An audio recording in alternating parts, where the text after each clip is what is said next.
Hello, everyone, and welcome to your latest Cherries Red Army live stream on YouTube. We are post Leeds, a 2-2 draw. And right now, I am not the man that you were expecting to be hosting this show. Unfortunately, Kirk has come down with a last-minute illness and has been put back to the reserves as he recovers. So I have jumped forward to host the show, which means we're not going to be going quite as long as we might have expected, as this is a little bit more impromptu than usual. But I am going to do my best to host the show and get some great discussion going from our guests. But we are going to have a little bit of Kirk at the start of the show, because hopefully many of you will have seen Kirk's live blog, and he's made sure that there's a little bit of a snippet as an introduction to today's show. So do enjoy some highlights from Kirk's blog against Leeds.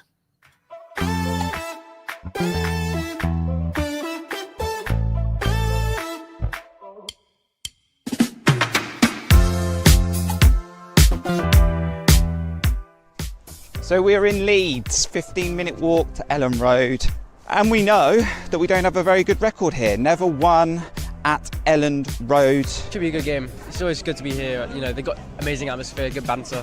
You're hoping he can be a solid player for us in the future? Yeah, definitely. He's definitely one for the future. I think he's a class player. We've seen a bit of skill from him.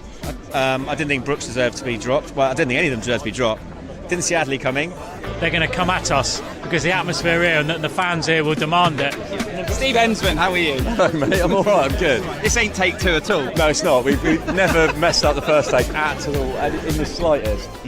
My only concern is, I love that starting lineup. My only concern is, then it's like, as Antonio always says, players coming off the bench impacting. Yeah, you can see it. You all right, Mark? Yeah, how you doing, mate? You right? Not too bad, yeah. Saw you at the services. Yeah. Now seeing you inside the concourse. How you feeling about today? I hate coming here. I don't know if we'll make history today, but I'd like to think we get a point at least. Score prediction today? 2-2. Semenyo's going to Semenyo's having a blast. Yeah! He's continuing his form in the start of the season! Again, we're under pressure because we're allowing corners to be taken and corners to happen for Leeds. We're not defending well. I think that one's come off the post and gone in.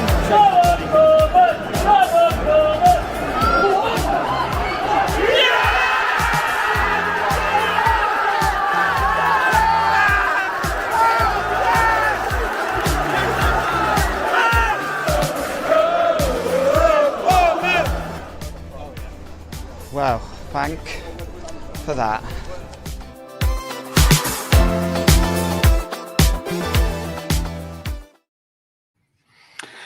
Yes, there is Kirk's blog, or some highlights of it, and not the best performance, arguably our worst performance of the season, but a point scraped by at the end. And here we are. We have our guests, contributors to dissect that 2-2 draw away at Leeds. Steve Hensman, how are you doing? I'm very well, John. Good to see you back. Missed you last week, but it's good to be back.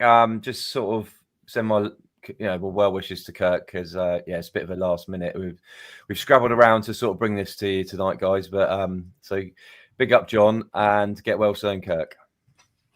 Yes, if we can get some, can we get some comments in, some get well wishes to Kirk in the chat, please? During the one just putting up the good evenings. Do say your hellos in the chat. Do send your well wishes to Kirk for us, please. I'm sure you'd appreciate everyone's well wishes. Matt, how are you doing?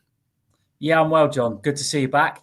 First time me and you have been on a show together. For a little while. So always a pleasure with that. And just echo what you've said there, really, and what Steve said. Get well soon, Kirk. Hope all's okay. I'm sure you'll be back fighting fit soon and back chatting on this channel. So all the very best, and great to see so many comments and so many people in the chat already giving Kirk their well wishes. So that's great to see. But yeah, looking forward to tonight's show. A bit impromptu now. We'll shorten it down a little bit, I'm sure, but there's lots to discuss and get through. Yeah, absolutely. So confession time, I didn't see the game. I didn't manage to catch the game in any circumstances. So this is quite impromptu in terms of me hosting it. But the good thing is that we have two people on this stream that not only saw the game but obviously were there. And unfortunately, I was the only member of the Cherries Red Army crew that let down, not going to and Leeds. you live the closest. And I do, yeah. Unfortunately, prior plans had already been arranged, so it's one of those things. But Leeds is one of those grounds I would like to go to at some point, so I'm hoping they stay up and I can go. I can go next year because it's just one of those stadiums you've got to go to. But for the game itself, Bournemouth set up with the following formation. Got to say, I'm a fan of the new graphics on Twitter at the moment. But 3 changes. Kept the same back line, but Christie was brought back in, given the captain's armband. Clivert back in, and Adley making his first Premier League start. Got to say, was a bit surprised when I saw this pop up. 3 changes felt like quite a bit, but how are we feeling before the match started with these changes? What were your first thoughts, Matt, as to what Andoni was trying to do here? Yeah, I was surprised, like you've just said, John. I wasn't didn't go down particularly well with me, to be honest. I did expect us to be unchanged, if I'm honest, because if it's not broke, don't try to fix it. I know we drew a blank against Newcastle last week, but overall, I think we've looked cohesive. It's worked really well for us so far this season, and the impetus and the pace that we can bring off the bench to impact games late on has worked really well for us as well. So I felt like the 3 changes were a bit of a concern. I understand the reasons for it in a way. I know Andoni's got a big squad or a squad of players there with quality in the ranks to keep happy. So I understand the reasons for it, and I understand there needs to be a bit of rotation and freshening up of things, maybe to keep the opposition guessing a little bit as well and throw them a bit. But I just felt like it did backfire on us a little bit. I think, Brooks, Tav and Alex Scott have been in such great form. It seems such a shame to interrupt that flow, really. And I think it showed. I think Adley is definitely one that's going to need time to adjust to the pace of the Premier League. I felt he struggled a lot on Saturday. The game passed him by a lot. It was a bit of a liability at times, in fact, losing possession a lot, getting us into potential trouble quite a few times. And problems came down the right side as a result of that. I think Jimenez got booked again early on, which maybe Adley was partly at fault for as well. So yeah, I don't think the 3 changes, in answer to your question, John, worked particularly well for us on the day, if I'm honest. Yeah, and certainly the way that the match started, it sort of set a bit of a precedent for how the match was going to go. There were 3 really good chances for Dominic Calvert-Lewin right at the start of the match. For the first one within about 10 seconds-ish. Steve, your thoughts on the start of the game? Obviously, we did end up scoring the first goal we'll come on to, but it wasn't looking promising in the early moments. No, straight from the off, they went at us. They ball over the top, and Calvert-Lewin got in behind and good save from Petrovic. But I thought after that we settled into the game, and I thought we started to dominate the ball a bit more. We were looking dangerous, but we weren't really creating a lot, which was, it was good to see. But it's the same old thing. We want that little bit of end product and a little bit of clinicality in the other box. And there was always that threat of Calvert-Lewin. He had another couple chances in that first half, although they, probably gets to run a play a little bit, but they were much better chances than anything we created. And if it weren't for Petrovic again, we could have easily been 3 down if he doesn't make those saves. So hats off to him. He had a stormer to start with. But I thought as the half went on, I thought they started to get a bit more confident, and they started. And I know we get the goal, but there's a response from them, and then you go into 1-1 and you're thinking, hang on, we've dominated that really, and we're still no further ahead. But there was always that threat from them, and like Matt said, that most of that was, I think Adley and Jimenez, first time they played together, obviously in a competitive match, and it just didn't. It looked like they'd only just met each other, because some of the balls in between them. I mean, there was one point where Adley passed. He Jimenez in all sorts of bother. And I think Jimenez had nowhere to go. He ended up losing the ball. They get a cross in. And I think that's where one of the Calvert-Lewin chances comes from. I can't remember which one it was, whether it was the header that he had, or it was I think it was, or it might, anyway, it just looked a bit disjointed, that half. And I agree with Matt, and I don't know what it is about that selection and what the thought behind it was, but the only thing I can think is you've got a big squad now. Everybody's pretty much fit, apart from long-term ones like Cook and Unal.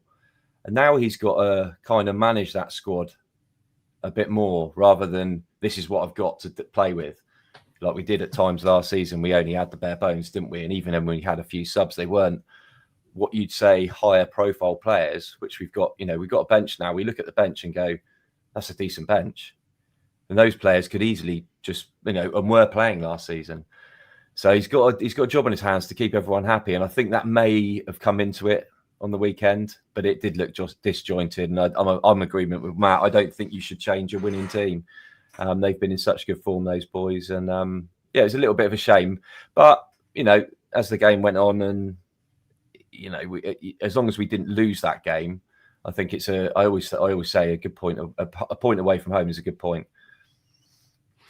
Yeah, absolutely. Especially when you consider our record against Leeds and memorable games that we've had there over even a few years ago. I remember the 4-3 away defeat from a few years back, and I think I totally agree with you, Steve, about the rotation. Is that is what Iraola has to deal with now. When you consider the injuries we had last season, he has to be much more aware of burnout.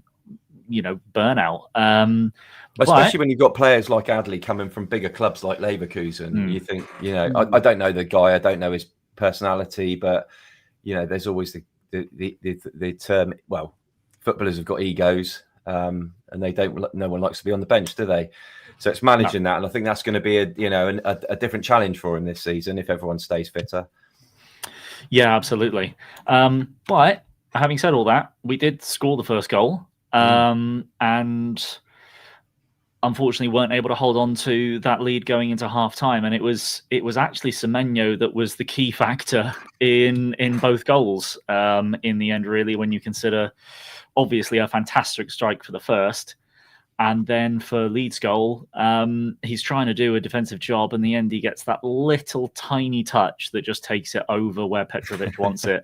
And unfortunately, he's the one with his head in his hands, along with a few other players when that one goes in. But Matt, talk to me about that about those goals, because it's a piece of brilliance for one, with maybe a bit of blame on the Leeds wall, but certainly. I was just about to say, John, I lay blame completely with Leeds for all of that. Yeah. That's just dog from the start to finish. The foul on Christie is unnecessary to start with, and then what are they doing? Sorry, Matt, you go on. I'm just butting in a bit. Yeah, you do. They're solely to blame for the goal. But as we were lining up, it was Kluivert and Semenyo were behind it, and I was sort of saying to myself, "I hope Semenyo this is not for Kluivert, not from this range. I hope Semenyo takes this, because it could be a low hard drill into the bottom corner if he can get it through the wall. Because you could see it was a little bit disorganised in the setup. You could see their keeper pointing, and then there was somebody went underneath as a draft, and then somebody else went. It was a bit of a shambles for me. The draft excluder. He had one job and he couldn't do that. All he had to do was lie on the floor. And he didn't even get that right. So it was a shambles looking at it, setting it up.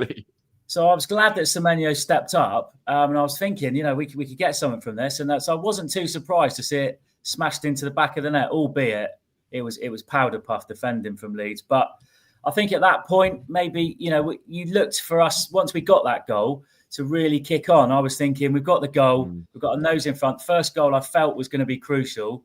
And I thought, because we got it might quieten their fans down. Their fans hadn't really got up at all and got behind them, really. But the opposite kind of happened. We got the goal and we took our foot off any sort of gas that we got our foot on, really. And we allowed Leeds back in the game for me. They started to outfight us, really. They really did. They started to outmuscle us. Then the crowd got involved because they're 1-0 down. Their backs against the wall. They're then snapping into tackles. They're closing us down a lot quicker. So they're getting a yard extra on us. Suddenly there's a bit more impetus within them, and that kept so that the crowd fed them and they fed the crowd, and it got them credit to both their crowd and certainly their players for hauling themselves back in the game, because that's exactly what they did, and we allowed them to do it. Really, it was a little bit powder puff. They started dictating things in the middle. Sorry, just on that point, do you think it's a bit of a worrying trend? I'll ask it, you open this up to everybody. Do you think it's a bit of a worrying trend, this getting one goal and not really pushing on from that? We've done it against Spurs, we did it against Wolves, and we were lucky to get away with clean sheets in both of them. We're a little bit complacent when we take the lead. We do step off it somewhat, and we allow we're either missing opportunities and not putting teams to bed, or we're stepping off it and allowing the opposition to gain a foothold in the game where they shouldn't really be doing so. And it was such a quick turnaround, wasn't it, from us being in relative control, 1-0 up, to suddenly having our backs to the wall, and all of a sudden, there's threats coming into our box from seemingly nowhere. And that's how the goal occurs, doesn't it? Because they're managing to get up the pitch. They're putting a bit of pressure on us. They get the corner. And my first impression of the corner, John, was that it should have been defended better. For starters, you got a lad on the back stick that gets his head to it very, very too easily for me. Comes right across the face of goal. He gets his head on it at the back stick, unchallenged.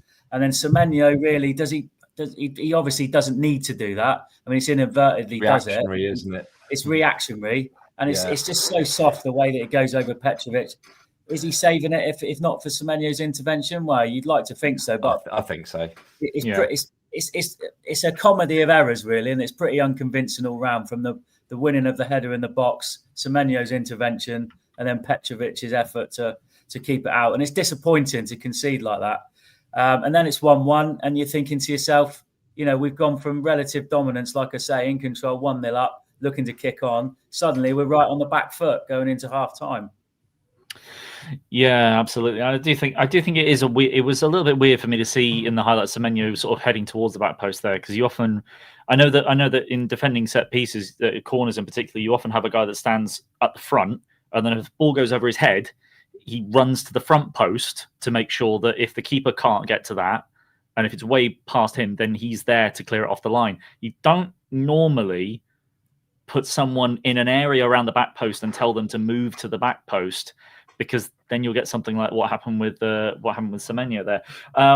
But yes, half time 1-1. I mean, we've got a bit of empty space here, so I think I'm going to bring in our third guest of the evening, Simon Kay. Hello, Simon. How are you doing? Here he is. Hello, lovely people. Hello, mate. How are you? I'm very well, thank you. All the best for seeing your lovely faces and another classic matte top. Yeah. Deodora tonight, mate. Rocking the Deodora tonight. It's a beautiful thing, that is. Beautiful. I think I just about prefer the AFC Bournemouth ones, but that's a close second. 80s casual classic. I was just about to say 80s casuals, was it? Get on it. Matt pulls them off so well, though. The casuals, that is. Yeah. Yes, I know you're here to talk, and we will talk about the mental health event that's being put on by the club shortly. But we are still talking about the game at the moment, and I wouldn't mind your opinions on, certainly the first half, but what your thoughts on how the first half was, or maybe even just general thoughts about the match. Well, a good point from a sloppy performance was kind of my summary of what the whole thing was. I think the first half was kind of everything of what I'd hoped Bournemouth had grown out of. It was almost like there were certain habits that I felt had crept back that we'd moved on from. As much as I'm a positive, half glass full person and everything when it comes to our club and where we're progressing, I think there are certain things that we need to buck up our attitude with and put our foot down a bit more instead of just expecting to be better than the opposition. So I do wonder whether there are some psychological elements creeping in. I think when we go ahead, I think you touched on it briefly there, we've got to be more aggressive, look for the second one, not let the opposition back into the game. Maybe that's just playing at Ellen Road. We've always not been great at Ellen Road. Maybe there's a psychological crowd element to it. I don't know. But first half, lucky to get out of it with the point. End of the game, lucky to get out of it with a point. Yeah, absolutely. I agree. I think the sound of things, certainly Iraola was brought this up, and it's something that I've seen in a few headlines since, is that the physicality of Leeds was something that the team wasn't really able to deal with. And considering how physical of a team, we pride ourselves on being, I do think that as much as Christie puts himself about, he's liable to maybe get off the ball a bit. I think Cliver is very lightweight in the tackle.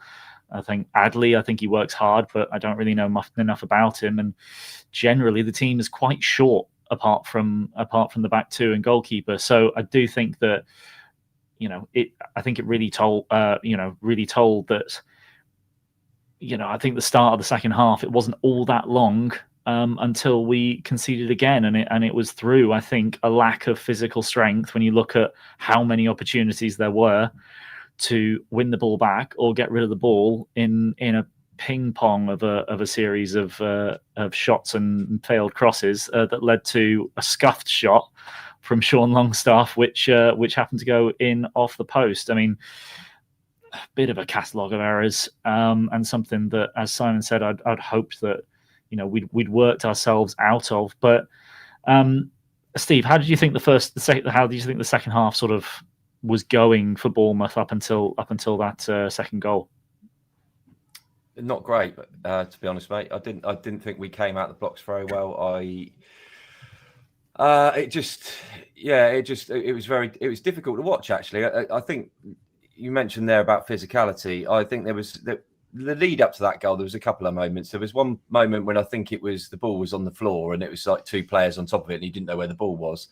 And that got wrestled away from us. Then it was, like you say, a bit ping pong. These goals all seem to be coming from the back stick as well. As another point I've noticed, the goal against Brighton the other week's back post, and then we've got another one, the one Semenyo headed over, that was back post, and then we've got Longstaff was kind of on the back post. It's almost like I don't know what it is. Maybe like Simon said, there's a psychological thing. We don't like marking that back post area, but the fight wasn't there. Their desire, in my eyes, was so much more to be seen than ours. It was kind of like, we got our noses in front. We thought, well, these are newly promoted side. Maybe I think it was a bad psychology, maybe that in the players' heads, thinking we've got this, and that is a cauldron of a football stadium. It's an old school football stadium. It sounds rocking when they get going, and when they get a bit of impotence behind them, I just saw the game going one way. I thought it could have got worse, to be honest. And then I think the longer that half went on and they didn't extend their lead, I think it started creeping in with them a little bit. It's like we've got to hold on to this now. And then Iraola did his thing where he's literally throwing the kitchen sink at it. He's throwing everybody on in all sorts of positions. It's creating absolute chaos. You don't know what the formation is, but we were peppering them for the last sort of 10 minutes, and the inevitable did happen eventually. I'll take it 2-2 away from home. I love an away point. I think an away point is a great point. I have to say, you're talking about the inevitable happening. I do think that there is a little bit of that at the moment when I knew we were 2-1 down, going into sort of like the last 20 minutes of the match. I was kind of just like, I was waiting for something to ping on my phone about Bournemouth scoring, because it just feels like at the moment there's something about Bournemouth and last minute goals to get. I mean, it certainly was last season. I think we scored. We were one of the best sides for goals from substitutes. We were one of the best guys for scoring last minute goals, and we managed to do it again here. And delighted for Eli Junior Krupi to get his first goal. He's probably not got as much game time as he would have liked. Young player coming from Ligue 2. And it's going to be difficult for him to get those minutes with Evan Nilsson being such a one of the first names on the team sheet, and he has been for the entirety of last season when he was fit. But Matt, how much in the stadium did you feel like a goal was coming? Because every team will throw the kitchen sink at something at a team when they're a goal down and you're begging for that chance to score. Krupi did have a decent chance that showed up in the highlights before he finally scored, but was it looking like it was inevitable? Was the pressure looking like it was going to tell? Not for me. I couldn't see it, if I'm honest, John. I just felt it was another case of us coming to Ellen Road and coming away empty-handed, having been out-battled and out-fought again. And their crowd was firmly up by this stage. They were buoyant, and you just couldn't really see a Bournemouth equaliser. Although, the main positive to take from this game is that we hung in there. We never gave up, and we hung in the game, and we didn't allow a third goal to be leaked, so that the game got beyond us. We hung in there. So as the game gets on, the more nervy they become, the more nervy their crowd became as we sort of ticked towards 85, 86, 87 minutes. We've all been there as football fans, haven't we, on the other end of it, especially at home when you're 2-1 up and it's 89 minutes on the clock and you think, are we going to hang on here? Because you just never know what can happen. This is the Premier League. And Dunny, credit to him as well, because he will throw the kitchen sink at it. Like you've said, he'll put he's not afraid to make changes to rectify situations and to salvage situations, not afraid one bit, and he'll throw everything at it, and he did that. So that's the biggest positive to take from the game, really, is that we hung in there and we kept persisting, kept edging forward bit by bit. We started to regain a little bit of control as the game entered towards 90 minutes, because psychologically and naturally, like any team, you're going to drop a bit deeper. You're going to start getting deeper and deeper and deeper and deeper to try and see it out, to try and make sure that nothing gets beyond you. That happens psychologically every time, doesn't it, when you're defending a 2-1 lead? It was still a surprise, though, boys, when the goal came about. I was just thinking it's going to be one of those days. They're going to see it out.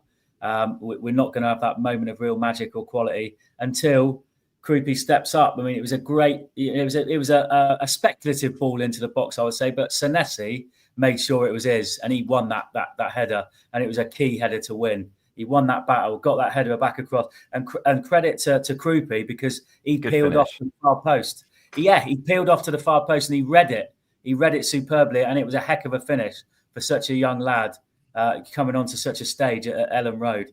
And to see it nestle in the back of the net, I mean, it's just no better feeling, is there, than a 90-plus, whatever it was, equaliser, let alone equalise on this occasion, just to purely say that we've come away unbeaten at Ellen Road, we've taken a point, and we've shut them lot up. Because you could have heard it. You could have heard a pin drop after that. They were giving it. Should have brought your fireworks with you. Yeah, exactly that. Yeah, they were giving it the big one, 2-1 up. They were giving it the big. They thought they'd done. They thought they were home. Did you find it a little bit surreal, Matt? Because I was like, I didn't even. It was like it didn't actually go in for me, because it's like that moment he'd scuffed that shot that John was talking about just prior to that. Yeah, and you just felt like. I felt like that was the opportunity where that was the chance. That was the chance, and it was a better chance. I thought it was probably an easier chance, but he just missed it. And then that one, he sort of, it's almost like the David Brooks one against Everton, where he caresses he just puts it back in the other opposite corner. There's no power in it; it's just placement. Yeah, and it just sort of floated in, and I went. That's happened in slow motion. That has. It floated in slow motion, and it was definitely silence just before it, wasn't it? And then it was definitely silence, and it was quite surreal, but a fantastic moment. And we take the point, and we'll take it all day long. In that position, you take that all day long. And bizarrely, we kick off again, and we're breaking again. And I'm thinking, no, surely not another Everton away. We couldn't, could we? We nearly did, didn't we? Yeah, it could. I mean, we'd all love that another Everton day out there. But yeah, that anticipation before a goal goes in, where you just that strike and everyone's just waiting for it something to happen. But Simon, those goals last minute, whether it's an equaliser or a winner, something to get something from the game. I mean, that's why you follow football, let alone anything.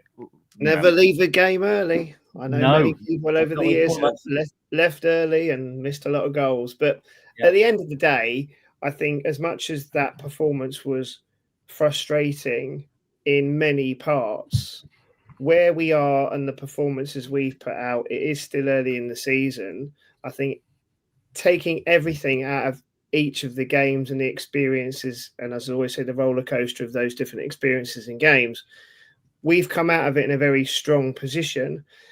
And just generally, for a second, away from last-minute goals, which we always love, we've probably got more of an opportunity to achieve something in the league this season than many people would have thought of before it started. Because for me, the standard in the league so far, even from the top teams, isn't necessarily anything to shout home about.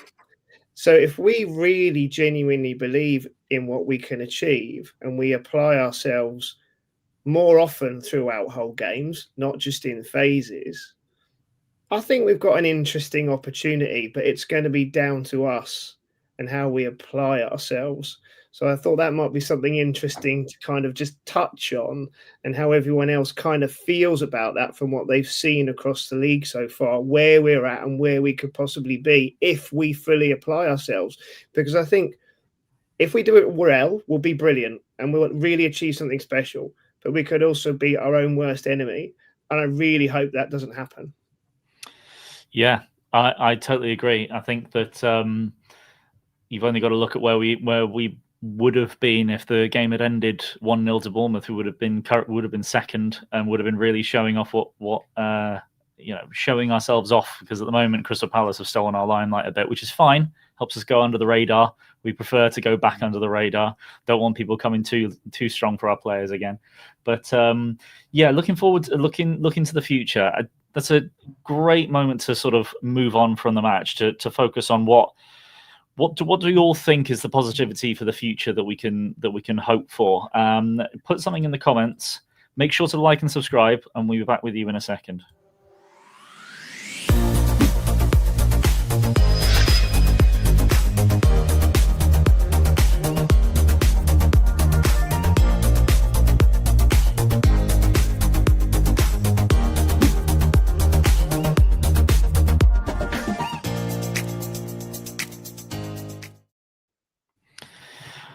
So, in looking to the future, and we will look at Bournemouth's future, including the Fulham game, and where we think we're going to go in certainly the Friday night game and beyond.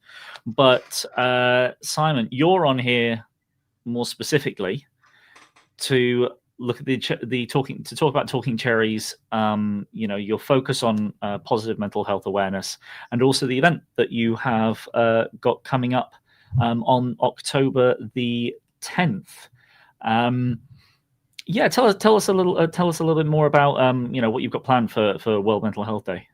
Yeah, so it's amazing that this has come together, first of all, and I want to give a big shout out to both John and Hannah at the club for supporting the conversation around mental health throughout this season. They'll be doing various different things, both internally at the club, at different matches, and various other things which we'll obviously be supporting throughout the season ahead. World Mental Health Day obviously falls next Friday, and this event is being led by the club with our support, and there'll be a panel, and that panel has some pretty darn significant guests that are going to be sitting on that panel. It's an invite. I said I couldn't make it. Sorry? Yes. Thanks, mate. I like where you're going there. Absolutely right. Spoilers, Steve's not there. No, I am actually. I am going. There you go. and basically there'll be an audience. It's only about 50 or so people that are going to be in the audience, but basically you'll get to listen to some panel questions where the members of the panel, which will include very well-known Bournemouth fans and players and ex-players, talking about mental health, talking about resilience in their various challenges that they've had, and then basically an open forum for people in the audience to ask questions as well about whether that's their mental health, things that they can relate to, questions they want to ask people in the panel. So a really nice opportunity for people to get involved. This will be recorded by the club and then put out as a video production as well. So everybody will get a chance to see it, or elements thereof, even if they can't attend on the night.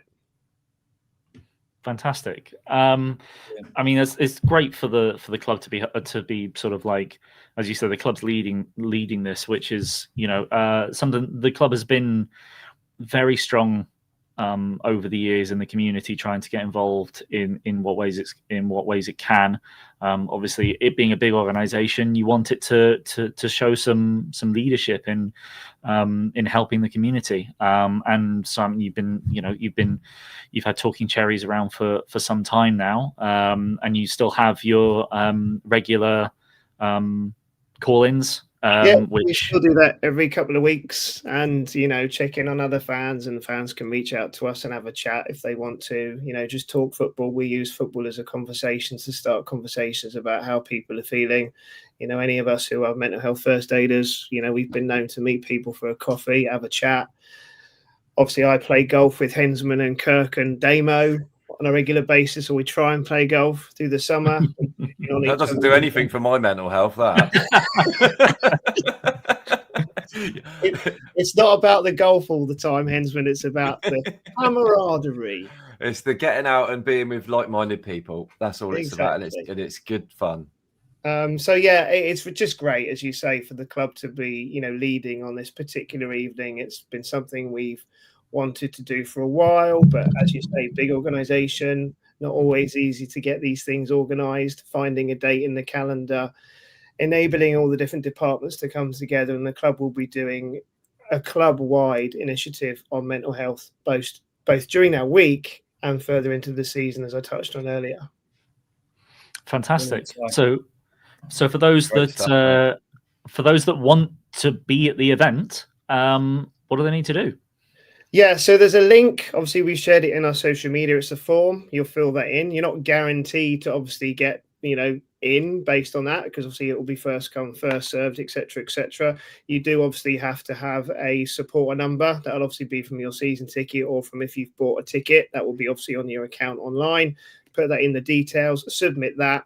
And then if you're successful in being in the first 50 or so people that obviously can get in, you'll get an email to basically confirm your attendance. Fantastic. Well, do make sure that you are keeping on top of Talking Cherries on social media. You have your own website, as well as obviously being on the different social medias. So, if you want to be involved in that, then please do have a look for the form and get yourself a chance at one of those seats. Yeah, and you won't be disappointed by the guests. I'm not allowed to reveal them, but they're bloody good. Excuse my language. You're not coming on the terraces with that language. That's minor. That's so mild. Yeah. Well, I mean, to keep the positivity going, it was announced, I think, today. Helen Blizzard, the now permanent head coach of Bournemouth women's team, named manager of the month. Obviously, the women's team Absolutely are flying, now aren't they? unbeaten in over 2 seasons, I want to say. So they are flying in their new division. For those of you that aren't across the women's team, they're currently in the 3rd tier of women's football after getting promoted last season. And obviously, if they were to get promoted this season as well, that puts them in the WSL 2, I want to say it's called, the second WSL Championship, whichever version of it is. I need to keep on top of that. But they're pushing their way up towards matching the men and working up towards a professional status. Obviously, the club's development behind the scenes with the training ground is massively helping. But after Steve Cuss stepped down to focus on community, great to see Helen stepping in and clearly doing a fantastic job. Obviously, I'm not in the area, so I'm not going to be able to get a chance to go and see the women, but I would absolutely encourage that anyone that has an opportunity to, they often play on a Sunday, try and get yourself to a women's game and support the club in any way that you can. And you might briefly have another battle with Watford there on the horizon, which would be a lovely experience, wouldn't it? Yeah, because it's been a little while. Yeah, at the moment. So yes, in a few weeks' time, there'll be that in that Watford game. It's game 11, I think, of 22 is versus Watford. Sheffield Wednesday aren't in that league as well, are they? I don't think so. We'll have to get Atid Nuyu as a guest of honour for both teams. But moving on to Bournemouth's future matches with the men's team. Obviously, we've got Fulham coming up on Friday. Fulham, who are having a decent start to the season so far. Haven't pulled up any trees. They didn't pull up many trees in the transfer market either. Has brought pretty much only the one player in, Kevin, who is bringing back the tradition of single English names as your Brazilian forward. How are we feeling going into the Fulham game? Obviously, it's Friday night fixture, so our first Friday night fixture of the season, back under the cameras again, which will be nice and interesting. But a team we've had some good successes, particularly at home against in recent years.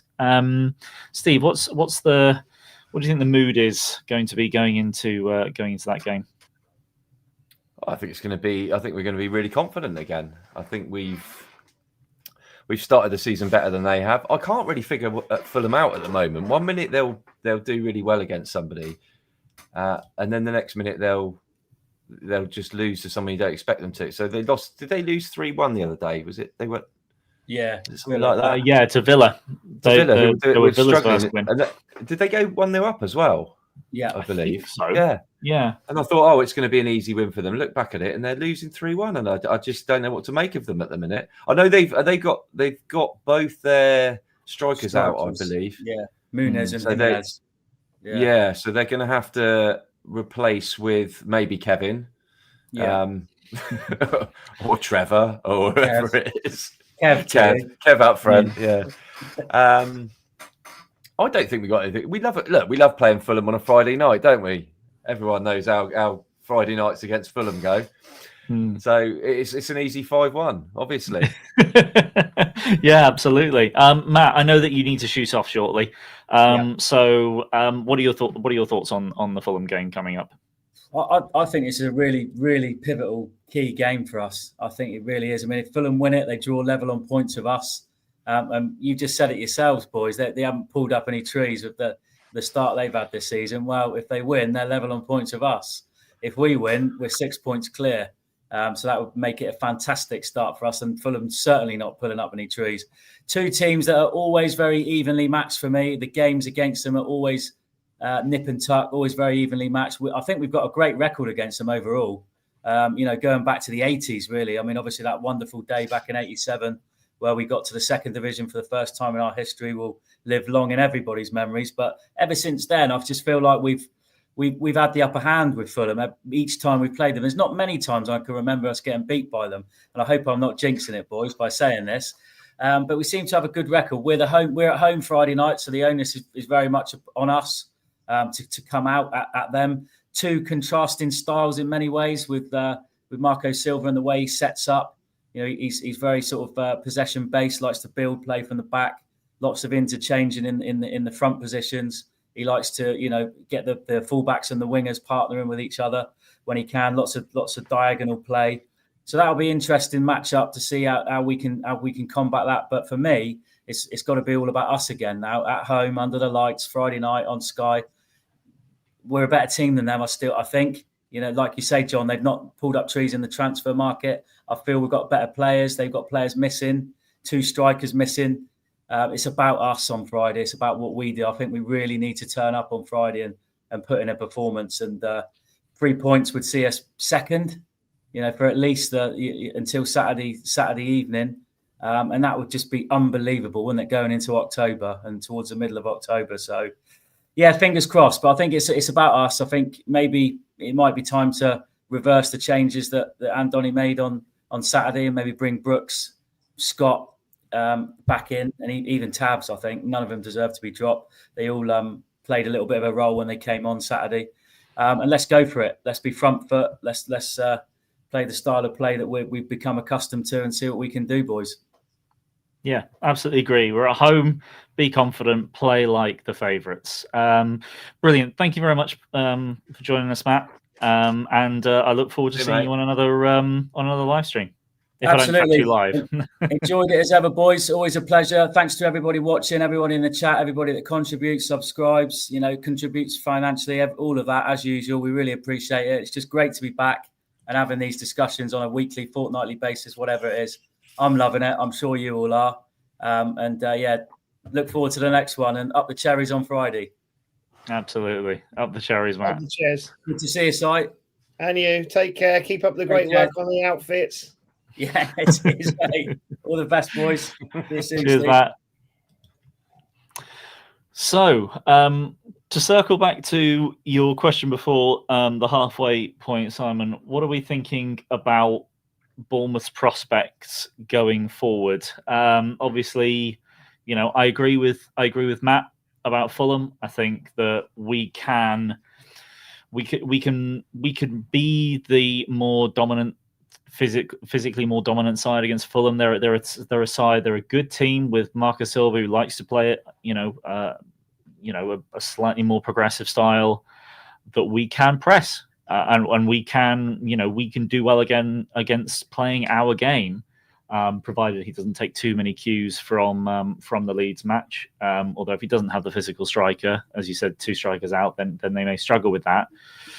But going past Fulham, I really do think that what was initially a bit of dread leading into this season with the changes in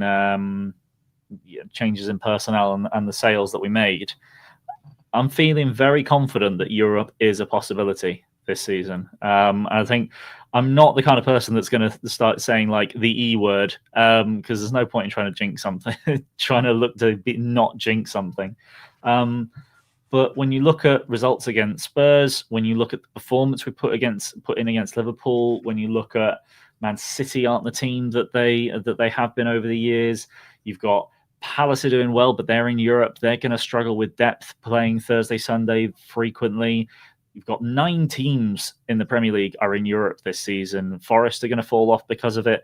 There's so many sides that are looking to just see if they can reach where Forest did last season, and Brighton are one of those sides, and we went and beat them, which I wasn't really expecting. So there's a lot of positivity despite the Leeds performance to take into the rest of the season, and the only thing that's really going to hold us back is injuries, if they happen. And Iraola's looked like he's happy to make changes to try and keep some players fresh. I think at some point Semenyo is going to need to get a bit of a rest, and maybe get taken off earlier in games. But that's part of the conversation we had earlier about Bournemouth do not see games out with goals enough at the moment, as you raised, Steve. If we started going 2-0, 3-0 up, 3-1, 4-1 up in matches, then you can start resting Evan Nilsson earlier. You can rest Semenyo earlier. So if goals match performances and the performances stay at a high level, there's a lot to be positive about in this coming season. I think if you take the injury equation out of the conversation for a sec, because I'm not going to kind of kibosh anything when it comes to injuries. So I'm going to stay with the half glass full when it comes to we're not going to get any major injuries. But the main thing is everything is up to us and whether we want it, and whether at key stages in matches, Iraola rolls the dice. Now, what do I mean by that? We had a great start to the season. I was frustrated at the end of the Newcastle game.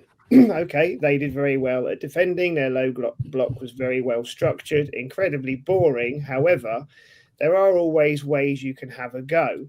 We didn't seem to bother. It was incredibly frustrating. We could have done a lot more when we already had 9 points on the board. I think this is something going forward that I'm intrigued by. When there are opportunities in matches for us to not necessarily throw the kitchen sink, but be clever, have a go, really rise up when you're on top of the opposition. This all connects into scoring the second goal, etc. But these moments happen at different stages in matches. And I'm not seeing enough yet of us chasing the game up another level. Not like when you're behind, but when you've got the ascendancy in the match. and you've got the ability to push on harder because we do have the depth at the moment. We do have the options. It's not like we don't have any options off the bench, like away at Newcastle last year, etc., etc. We have choices, so give them a go. So whether it's Fulham on Friday, which if we apply ourselves again, we win that game, no doubt about it. We have to keep pushing on. International break, we've got tougher games that start to come up in November. You know, you've got Villa away, you've got City away, etc. We should be using these games to find those moments in matches where we put our foot down and we have a go even harder than we are.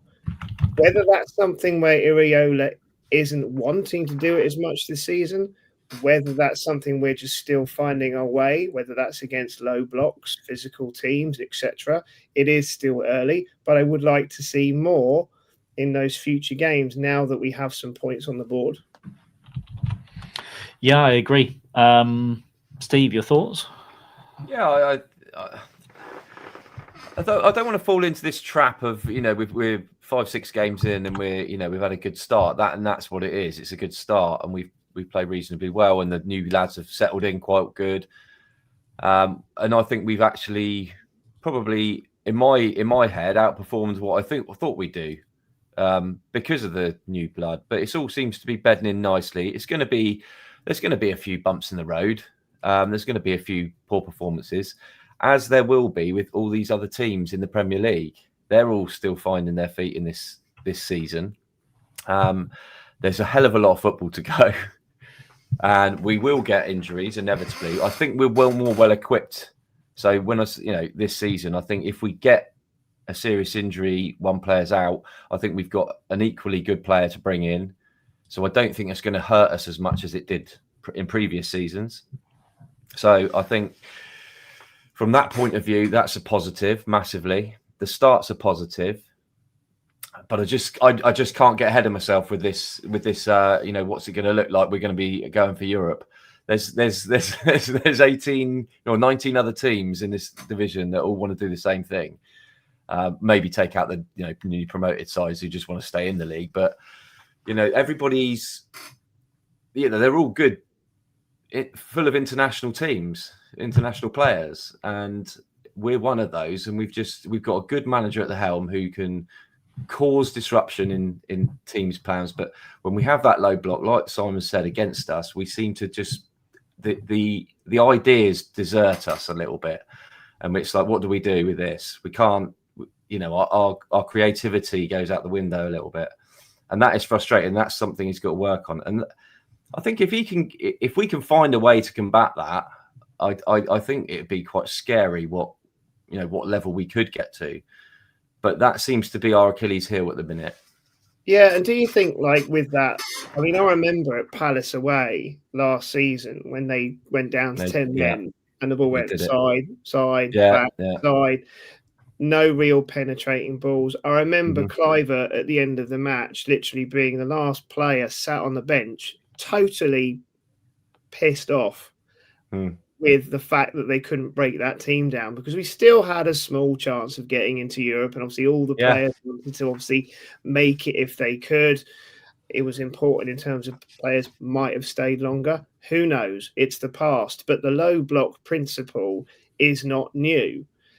No. Now, this might to some people sound a strange thing to say, but before this player got injured, he was a brilliant option off the bench that caused havoc in situations like this. Enes Unal, the forgotten player. Off the bench, when we need to affect games, and you had the possibility of playing two men up top, which is very difficult for us at the moment because Krupi is still learning. It would be very difficult for us to say, there are two strikers if we had to play two strikers that are natural strikers, that move like strikers and find those spaces. I think as soon as Unal can get back to fitness, he's one of the few players off the bench I genuinely believe that could support and help unlock low blocks because of his movement, his ability to head the ball, because he's a brilliant header of the ball. It gives other options that we don't have. Yeah, I just on that, Simon. When you have got these traditional low blocks, they tend to be quite narrow as well, don't they? So they're trying to defend their 18-yard box, and thou shall not pass. You're not coming in our 18-yard box. So the idea in my head, get the ball out wide, get some crosses in, and and that's where a player like Unal, and we've got Evan Nilsson's not poor in the air. He's just not as big as your average defender. But it's a shame we haven't got Dango anymore, because he was a perfect example, because he could outleap a lot of people.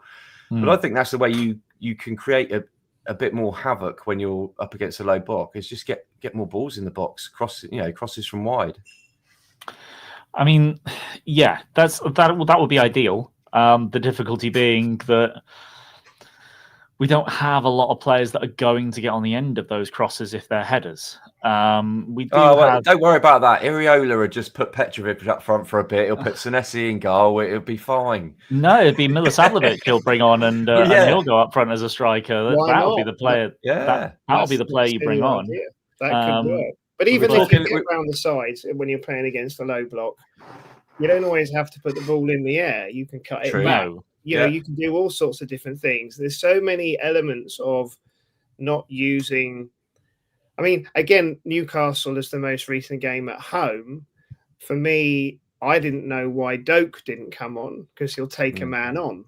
You got two options to get a ball in the box. You can either go wide, swing it in, or you get someone and run at someone who's going to get a trick and then get round them and cut a ball in.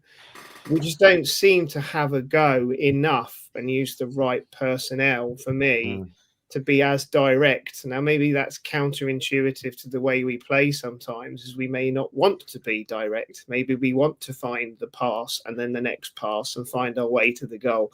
But that's immensely frustrating when you're on top and you feel that you can get a result, but you're not being as aggressive as you probably could be.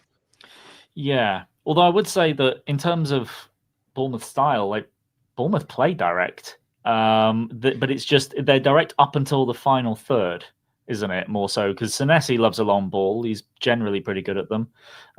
Hill, when he plays, can pull out a long ball, and it is the case that we would quite like teams to come out to sort of like, whether it's even a mid block, to be not quite so deep as Newcastle were, so that we can play over them or around them. Whereas as soon as a team settles into that block, like you were talking about with Newcastle, which was a huge show of respect, in my opinion, from Newcastle, to be like, we're tired, we can't deal with the energy that Bournemouth have got, we're just going to sit back and play to get a 0-0 draw.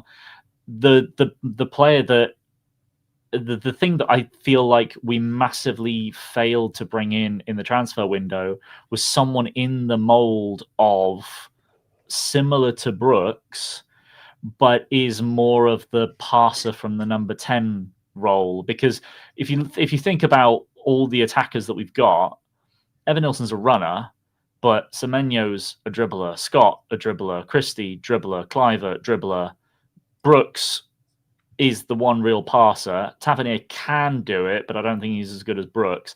And when you have got those blocks, a dribbler will generally go past one man and then run straight into a second because they're so deep. You really need someone to be able to thread a pass through. Like, okay, we're not going to get someone of the strength of Odegaard, but when Arsenal needed to produce something against Newcastle, they just kept shifting them from side to side, and eventually it created gaps, and Odegaard was there to produce the passes that went through those gaps. So there's multiple ways to get through. It's whether we have the quality to do it, and we are going to come up against plenty of those deep block sides this season. I imagine when Sunderland come to us, they'll play a low block. Burnley definitely will. When we go to Burnley, they'll be in a low block. Crystal Palace are a really good low block counter-attacking side. Plenty of teams know how to defend in a deep block. And the difference between us having an ultra successful season and a pretty good season is going to be how well can we deal with sides that go, we're not going to play to your game, we're going to sit back and you've got to break us down. And if you fail to do that, we'll counter on you and try and we'll probably get a goal through it. It's a real difficult battle that Iraola has to manage as to how gung-ho can you get whilst also staying secure enough that you don't concede on the counter. And that's why he's a manager and we're not. But yeah, I have no doubt some of my ideas would mean I'd lose games if I was the manager by having a go and just chucking the players on, etc. But there is something about playing with a better tempo against a low block in phases of a game. I think we just fall into the trap of the opposition's tempo for too much of the game. I think we've got it in our locker, not just pressing and doing what we do really well, but we've got it in our locker with the players that we have to improve our tempo in certain phases of play, which you have a greater chance of unblocking a low block if you increase your intensity at the appropriate moments in the attacking phases. Yeah. And I think we do have the players to do that. We're just not seemingly doing it. I do just as a last point, I do think there has been, because I feel like, I'm trying to remember which game it was, but I feel like I've seen Semenyo kind of slow down towards the end of matches at the start of this season. I feel like he was a player that massively suffered from tiredness in the last fifth quarter of last season due to the injuries and having to play every game. Whether it's the fact that he's not quite recovered as much as we would have hoped in the offseason, or Iraola has told him, I want you on the pitch, but in the last half an hour, conserve your energy and only really sprint when the opportunity is near you. I don't know. It's like a little bit of a theory I've got about one thing with Semenyo. Sorry, John. One thing with Semenyo, what I've noticed is that when we go back to talking about those long balls that we're playing out of the fence, those long balls are always aimed at Semenyo. Yes. And what the idea is that I can see is we're trying to get in and about him, win the second balls, and we're turning the ball over up the pit, just outside their 18-yard box or whatever it is, or high up the pitch. And so I think he leaves him on because once he takes him off, we've got nobody who can win those aerial battles, really. Yeah. Ever's not going to really dominate. He's the only one. And he generally comes off the side and it's against a fullback. And when you take someone up, just a quick one, going back to the weekend's game, somebody mentioned him just briefly, but Gannon Doak, when he came on, I thought was really good. I thought he put a lot of impetus into the game. He looked like he wanted to make something happen, like we were saying. He looked exciting. So I hope we see more of him because he did look good.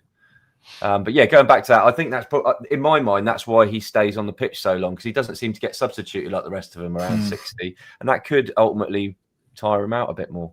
Yeah, true. And we're missing Dango, and obviously Dango could have taken that role because he had such a good leap on him, but he's been sold for a tidy profit.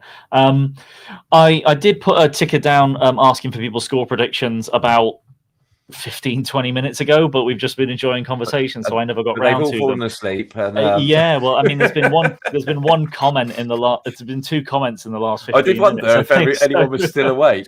But we appreciate all of you watching. Please do make sure.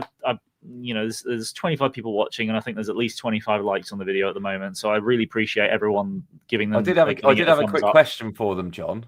Yeah. So based off last week where I completely cocked up and got my facts wrong and got lambasted for it, Kirk challenged me to bring up a little quiz a little question for the chat tonight. So what I've done is I've just got based off a quick one chat, and I'll let you two have a go at this as well. So Junior Krupi obviously scored our equaliser on the weekend, which makes him the 7th Frenchman to have scored a goal for AFC Bournemouth. Can you two give me another of those 7? And then I'll chuck it over to the chat to fill in the blanks. So he's a 7th. There's 6 more. I can give you one immediately. I know which one you're going to give me. Have you got 1 or 2 in your head, Simon? Did Willie Huck ever score a goal? No. Good one, but he never scored. Bummer. That was the first name that came into my head. Well, I mean, I'll give the chat a little bit of time for those the ones that join in. Have a little think, chat, and see. If you're still awake, that is. I've got one straight away. I've got another one that has just popped up in my head, but I can't remember his surname properly. But I liked him as a player, but that's good from League One days. Interestingly, it only goes back to 1998, so it's not it's not like stupidly back in the 60s or anything like that. Right. Okay. Who's gone Sylvain Distin? So we've got Sylvain Distin didn't score. Yeah, I don't think he quite scored. We've got a bunch from Ben, which I'll show up in a second, and I had one of those. Oh, I can't believe I didn't get a second one of them. You got Jan? Yeah, I had Jan. Jan was the first one that came off in my head. Mark Cole there. Yeah. Mo. Mohamed Bertie. Shows my age. Sammy there with Lys Mousset, of course. I can't believe he didn't come straight up into. He was on the list. He's still playing. I'm fairly confident. Don't know where, but I hope no one's using Google. By the way.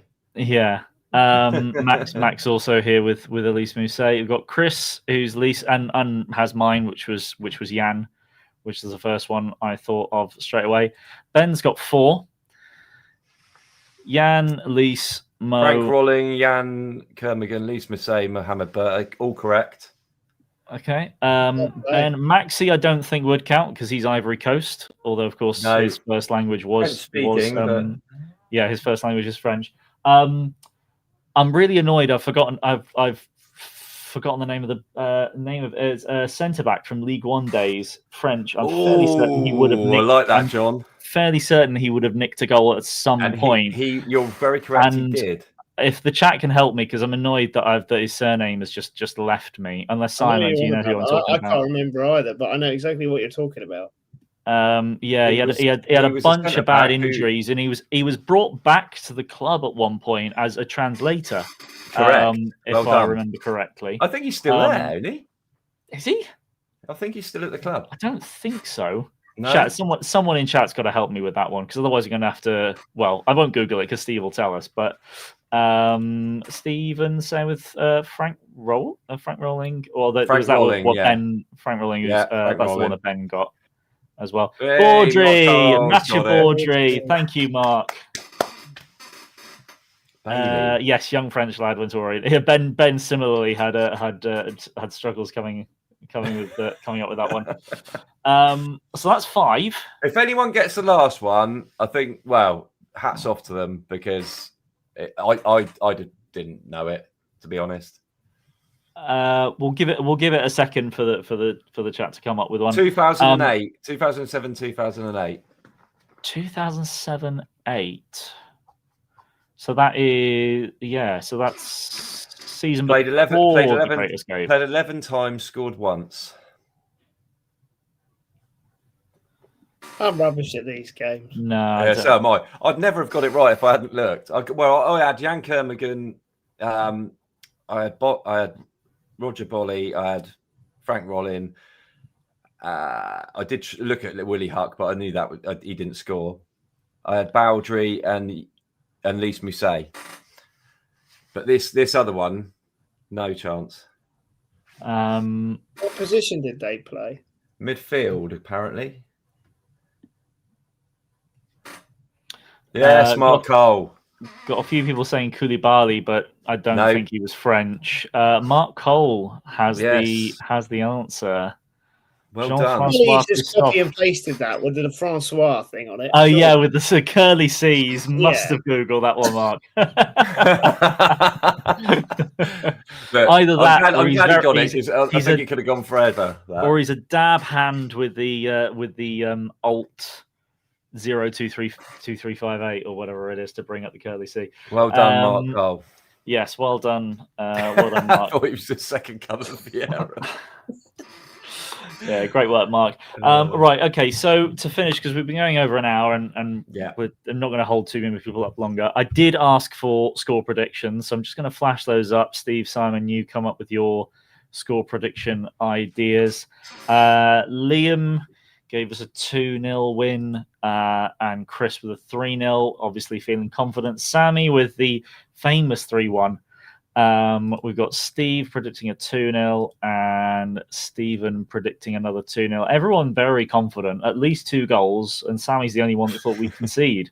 So I don't think I'm 2-0 confident, but I am confident of a win. Steve, what are you thinking? I am 2-0 confident. I'm thinking because they've got both their strikers out injured. I'm going to limit them to it. Well, I'm going to make sure that Petrovic gets another clean sheet, and I just think we'll get one early, as we seem to always do. And I think, I don't know, a late on substitution, bit of impact sub from Gannon Doak, because I liked him when he came on the other day. I thought he looked lively. 1-0 Gannon Doak. Okay, no, 2-0 with Gannon Doak. Gannon Doak with the second. Getting the second. Simon, how about you? I'm going to go for a 2-1. I think it will be a little bit closer than people think. I think certain battles on the pitch, like Iwobi against True Fair, will be interesting to watch when Fulham have the ball. I think Iwobi's one of those. Wrong side, isn't he? Yeah. Sorry? Iwobi's on the other side. Usually he's on the left. Oh, was he on their right? I thought he played on the left and cuts in. That is right. So he'll be against Jimenez. He'll be against Jimenez. So him against it'd be Harry Wilson with his electric pace. Jimenez and Iwobi, based on Jimenez, it looks brilliant going forward. I'm still questioning some of his defensive elements, likely to potentially get a yellow card quite early in the match again. There's certain battles like that I think are going to be a little closer than we might think individually. So that's why I think they'll get a chance. Iwobi will create it. They'll score 1, but I think we'll have enough and we'll win 2-1. Yeah, I'd say I'm torn between either a 1-0 or a 2-1. I do think we'll win. I think it will be close. I would like us to get another clean sheet. I would not be surprised if we squeak another 1-0 victory. And towards the end of the match, we're just like, oh, God, just please hold on. You could have scored 3 and we're still just, we're one bad corner away from conceding. But hopefully we'll manage to do the same thing we did against Spurs and Wolves and just see it out. So I'm going to go for a 1-0 win. I'll say Evan Nilsson with the goal. He needs another one. When they when both the strikers went off the other day, I'm pretty sure they put Traore through the middle. That could be a worry because I think they've got a lot of attacking players, not necessarily centre forwards, but attacking threats. You mentioned about that Kevin. He's got a step over for every day of the year. Seemingly the reincarnation of Denilson from Jembarim. It's ridiculous, or Ronaldo for that matter. Traore on his day is electrifying pace-wise. Harry Wilson can hit one in from anywhere. And that young Josh King is a very good young emerging talent. I've watched a bit of him this season and very impressed. So we've got to be wary, even though the 2 centre forwards are out. Yes, absolutely. Right, so winding down the show, I want to thank everyone who's watched it live and anyone that has decided to spend some time post Wednesday evening and catching this on YouTube. Please do hit the like button and subscribe to keep in the know about when we do more shows. We are going to try and get these out when we can, preferably once a week, but if we don't, we'll it's going to be because of something like what might have caused us to cancel this week. A huge thank you to all of the people that put money into our coffers and support us financially. We literally wouldn't be able to do the show right now without those of you that put your money in the pockets, because it does cost us to be able to use the StreamYard and to get the software that we use for this show. So a massive thank you to every single person that contributes to the show financially. And that's it. That's going to be our show for this evening. I hope everyone had a lovely time. I do want to point everyone back in the direction of the Talking Cherries World Health Day event. Please do Yes, down there to This Simon. way. Down to Remind Simon. us about it, Simon. Tell us about it Yes, again. please do remind us where to go to look for it. Okay, so across our social media, whether that's on X or Instagram or elsewhere, you'll find a post. Basically, there's a link there. There's a form to fill in. You'll need your supporter number. Just fill that all in, send it off to the club, and then hopefully you'll then get an email very soon that says you're in the audience, and you'll be able to enjoy some panel conversation with amazing panel members of ex-players, other personalities that you know that are associated with the club, and then some chat from the audience. It will all be recorded, and then the club will put that out soon after. And you get to meet Simon. No, you don't, because I'm not there. Oh, what? no. I'm actually away, but I can't tell you where I am because on our Talking Cherries call the night before, we have this random thing where if you get someone in a foreign country, they ring in and people have to guess where they are. The so secret I can't location. tell you where I am because I've got to play that game. Is this like Challenge Annika? Where Not is Simon? quite, but remember the funniest one ever, not wanting to take over the end of the show, Paul Hoff, who I think, Steve, you know. Yes, I know. He Paul. rang in once from Thailand. And I think it was Where's this going? Where's this going? Too early for that, my friend. It was like 3 a.m. in the morning, and he'd rang in. For hats off Well to done, Paul, Paul. random places he's rang in from. So it's kind of become a little bit of a funny thing. I rang in once from Malta last year. I'd had a couple of beers too many, and people thought it was really funny. Well, yes, do keep an eye on Talking Cherries for their regular chats. To talk all things football and just share your experiences and have a lovely time talking with fellow Bournemouth fans. Simon, thank you very much for coming on the show tonight. All right, hope Kurt gets well. Yes, absolutely. We hope so too. Steve, thank you very much to yourselves as well. Sorry, mate, I was just typing something. Lovely to be on. Thank you all. Thank you for coming on, Simon. I hope we get a game of golf soon. And really help my mental health out. Beautiful. Well, give me a shout anytime. I'm always happy to whack some balls. Hopefully the boys whack him in the net on Friday. Lovely. Absolutely. What a fantastic segue. And cheers everyone to the chat as well for staying with us because it's been a bit of a thank you together show tonight. Thank you again for everyone that has stuck with us and is engaged in the chat. And do look forward to our next show. Don't know when it'll be, obviously. Sending our best wishes again to Kirk. Hopefully he recovers soon and is able to stay involved with the channel. Fingers crossed for him. And please, everyone, do type in your best wishes towards Kirk. But that is it. That is the end of our show tonight. I hope everyone has had a fantastic evening. I've certainly enjoyed talking about the Cherries. Sorry it was a little bit slapdash, but it has been a very enjoyable hour and 15. But for now, from myself, from Steve, from Simon, it is a good night and best of luck to the boys for Friday. Up the Cherries. Up the Cherries.